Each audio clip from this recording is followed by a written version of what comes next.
ಬಸವೇಶ್ವರ ರಥೋತ್ಸವದಲ್ಲಿ ಒಂದು ಭೀಕರ ದುರಂತ ಸಂಭವಿಸಿದೆ.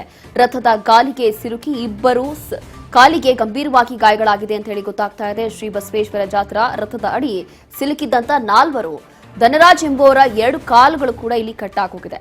ರಿಷಬ್ ಎಂಬ ಯುವಕನ ಕಾಲಿಗೂ ಕೂಡ ಗಂಭೀರವಾಗಿ ಗಾಯಗಳಾಗಿದೆ. ಇನ್ನು ಭೀಮಾಶಂಕರ್ ಎಂಬಾತನಿಗೆ ಸಣ್ಣ ಪುಟ್ಟ ಗಾಯಗಳು ಆಗಿದೆ. ಬಸವ ಕಲ್ಯಾಣದಲ್ಲಿ ರಥಚಕ್ರದ ಕಾಲಿನ ಮೇಲೆ ಹರಿದಿದೆ. ಭೀಕರ ದುರಂತ ಸಂಭವಿಸಿದೆ. ಬಸವ ಕಲ್ಯಾಣ ನಗರದ ತೇರು ಮೈದಾನದಲ್ಲಿ ಸಂಭವಿಸಿರುವಂತಹ ಘಟನೆ ಇದು.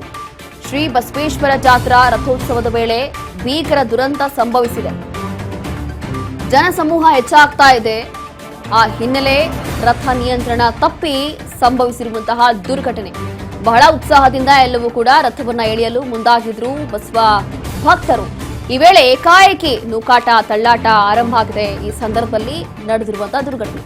ಇನ್ನು ಗಾಯಾಳುಗಳಿಗೆ ಬಸವ ಕಲ್ಯಾಣ ಸರ್ಕಾರಿ ಆಸ್ಪತ್ರೆಗೆ ದಾಖಲಿಸಿ ಓರ್ವ ಗಾಯಾಳುವಿಗೆ ಕಲಬುರಗಿ ಆಸ್ಪತ್ರೆಗೆ ರವಾನಿಸಿ ಚಿಕಿತ್ಸೆ ಕೂಡ ಕೊಡಲಾಗ್ತಾ ಇದೆ. ಬಸವೇಶ್ವರ ರಥೋತ್ಸವದಲ್ಲಿ ನಡೆದಿರುವಂತಹ ಒಂದು ಭೀಕರ ದುರಂತ ಇದು. ಈ ದೃಶ್ಯಗಳಲ್ಲಿ ಗಮನಿಸಬಹುದು. ಕಾಲ್ಗಳು 2 ಕಾಲ್ಗಳು ಕೂಡ ಕಟ್ಟಾಗೋಗಿದೆ. ರಥದ ಕಾಲಿಗೆ ಸಿಲುಕಿ ಇಬ್ಬರ ಕಾಲಿಗೆ ಗಂಭೀರವಾಗಿ ಗಾಯಗಳಾಗಿದೆ. ಒಬ್ರು ಕಾಲ್ಗಳೇ ಕಟ್ಟಾಗೋಗಿದೆ. 2 ಕಾಲ್ಗಳು ಹೋಯಿತು.